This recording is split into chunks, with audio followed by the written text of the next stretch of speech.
Good afternoon, everyone. Welcome back to Weather on the Go, all your weather coverage. This is the afternoon update, and we do these on higher impact days where we have significant storm systems. We have a big storm system moving in through California with an atmospheric river, significant flash flooding, and then we're going to look ahead to the long range as we have an interesting winter storm that is showing up on the models as we get into next week. We'll be diving into those details in today's afternoon update.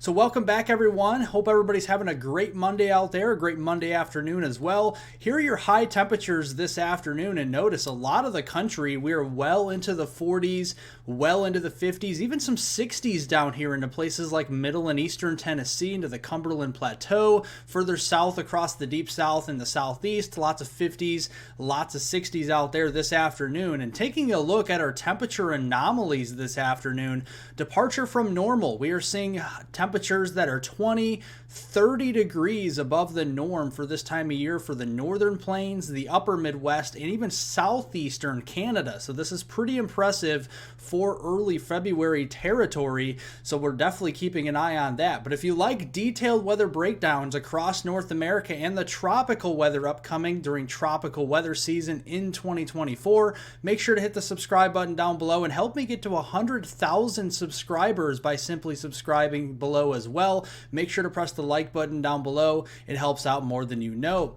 So let's look here at our jet stream, and showing you here the jet stream going through today. We have a very energetic jet stream pushing in across portions of the desert Southwest into central and southern California, and this is pumping in the eastern Pacific moisture. And look at all the way back to Eastern Asia we go with the jet stream. So there is no stop in sight with these big storm systems through the middle of February. And let's look at our current weather conditions as of this afternoon. We still have a few showers, a couple renegade thunderstorms across the southeast coast, coastal Carolinas, coastal Georgia, and Florida here this afternoon. Otherwise, mostly dry in the middle and eastern 2/3 of the country.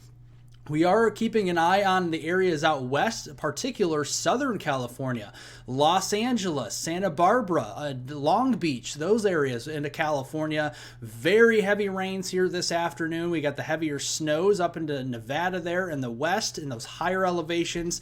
And looking through tonight, we're going to see that atmospheric river continuously pump in the moisture from the eastern Pacific Ocean. Very heavy rains there for Los Angeles, Long Beach, Santa Barbara, San Diego seeing that as well. Heavier snows up into Nevada and those higher elevations north of Las Vegas. And then we're going to see just a mix of rain and snow up here into Idaho, western Wyoming, and northern Utah going through tonight.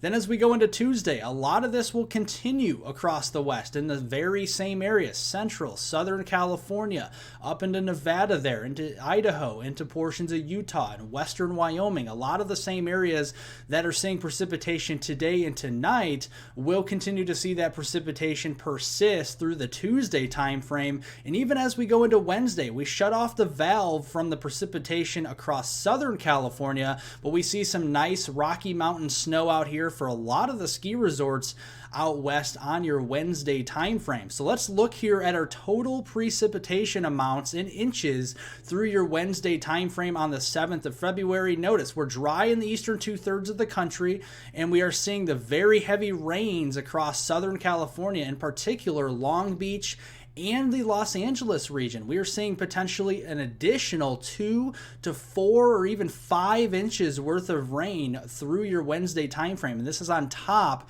of already saturated soil. So definitely seeing a very big flash flooding risk down here. And in fact, we have a high risk for flash flooding going through Tuesday morning on the 6th of February for downtown Los Angeles and down toward the Long Beach area. So we're definitely keeping an eye on that into Southern California. And then as we go into your Tuesday, Wednesday time frame, we still have that slight risk for the immediate Los Angeles area, and then also into western Arizona and southern Nevada with that slight risk for flash flooding there. We finally get rid of the flash flooding risk by the time we get to that Wednesday, Thursday timeframe across Southern California, but we're still keeping an eye on places like Phoenix and southeastern Arizona with that marginal risk of flash flooding Wednesday into Thursday timeframe.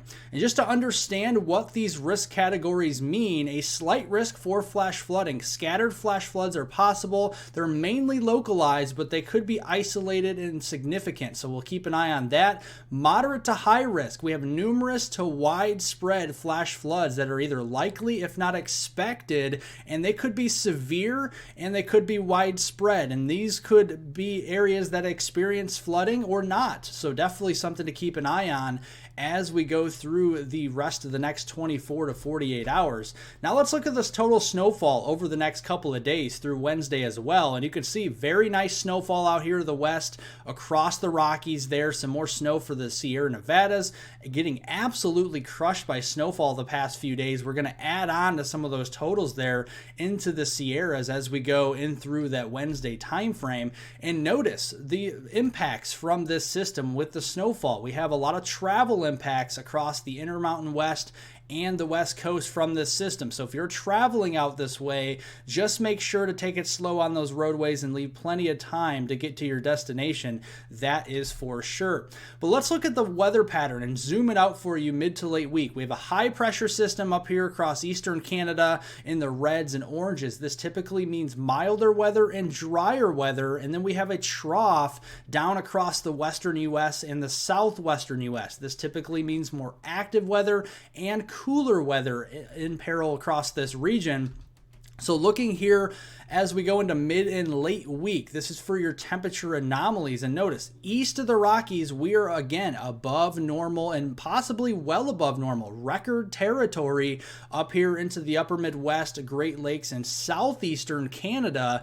Notice the western third, though. We are below normal as expected with that trough out there. More cloud cover, more precipitation will bring those temperature anomalies below normal mid and late week. So let's look at those temperatures for highs as we go into midweek. This is on Wednesday, just a couple of days from now on the 7th of February. Notice east of the Rockies, we are well into the 40s, if not the 50s out here. 50-degree line going all the way up to the Hawkeye State of Iowa and also up here into Nebraska as well. So definitely seeing that on Wednesday. Thursday is going to be one of our warmest days across the Midwest. We could be touching 60 there in Des Moines, 58, very close to 60 in Omaha, and 50s, mid-50s into northern Illinois and Chicago, 48 on the Lake Michigan shoreline there from Green Bay down through Milwaukee. So very warm there on Thursday. Record highs are likely. And then as we go into Friday, that just continues to move further east. We're up near 60 in Indianapolis, at 59 there on Friday,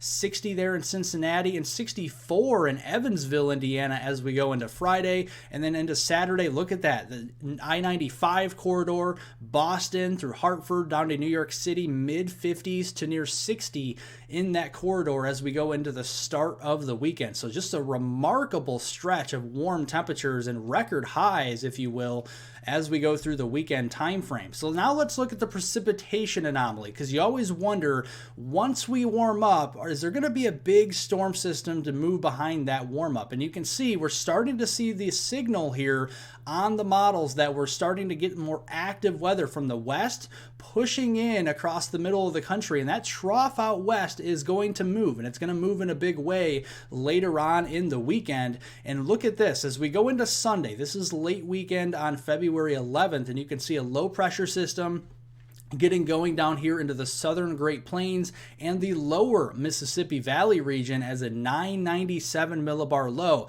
Typically, low pressure systems under 1,000 millibars are strong low pressure systems. So as a 997, we already have a pretty strong low pressure system on Sunday right off the gate here. And then as we go into Sunday night, that moves towards southern Illinois, towards Carbondale and toward the Paducah, Kentucky region as a 990 millibar low pressure pressure. So a pretty strong system there on Sunday night. And look at this system just bomb out down to a 979, a sub 980 millibar low pressure up there into lower Michigan as we go into Monday. On the backside, we got cold air advection, which means from Canada down to the U.S. Colder air with precipitation will mean snowfall. Then we have warm air advection on the warm side, which means we're going to have warm, moist, and unstable air, strong winds. We also have a lot of heavy rainfall and even severe weather we'll have to keep an eye on as we go late into the weekend and early next week. So let's look at this here at the surface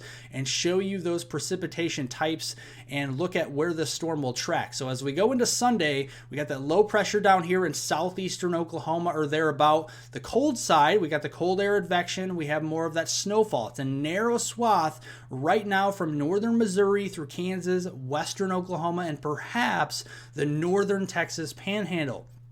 Notice on the warm side, we have thunderstorm activity with a cold front, and this could be severe weather as early as Sunday with some very heavy rain. Sunday night, that cold front sweeps across Dixie Alley here, so keeping an eye on the severe weather threat. But look at the narrow swath of deformation snow on the backside here from Milwaukee down through the western suburbs of Chicago, Rockford, Illinois, getting through Davenport, Iowa, and all the way down through the Kansas City region on Sunday night with this model run.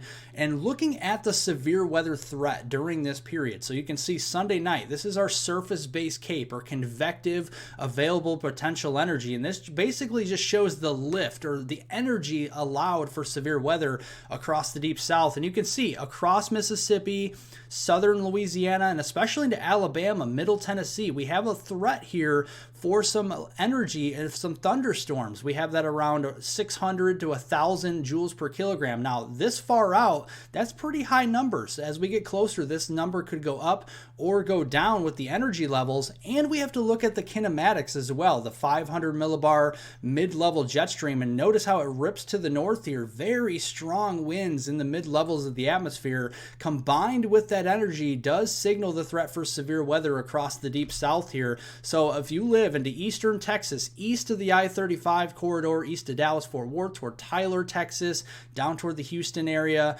southeastern Oklahoma, up into Arkansas, like the Little Rock area, getting down into Louisiana, Shreveport, Baton Rouge, and down toward Lake Charles, New Orleans, getting into portions of Memphis there into southwestern Tennessee, Jackson, Mississippi, getting over here into Birmingham, Tuscaloosa, and toward the Montgomery area as well, keeping an eye on the severe weather threat Sunday into Sunday night. And this could include all modes of severe weather, including tornadoes, even overnight. So we'll keep an eye on that as we go through Sunday night. And looking at those temperatures on the backside, remember how I was talking about the cold air advection coming in on the backside of this low pressure system on the northwest side.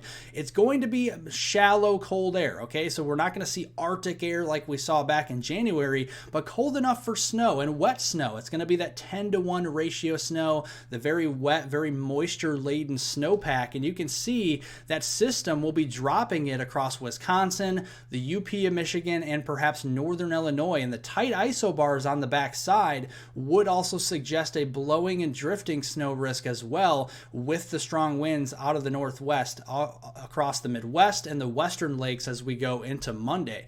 So let's look at some model runs here. And again, this is several days out, so this is likely to change several times. So take this with a grain of salt. But just looking at this and just the trends with it, you can see the European model, the ECMWF, showing a nice narrow swath of some significant snow from the central and southern plains through the Midwest, the western lakes, and then up through southeastern Canada.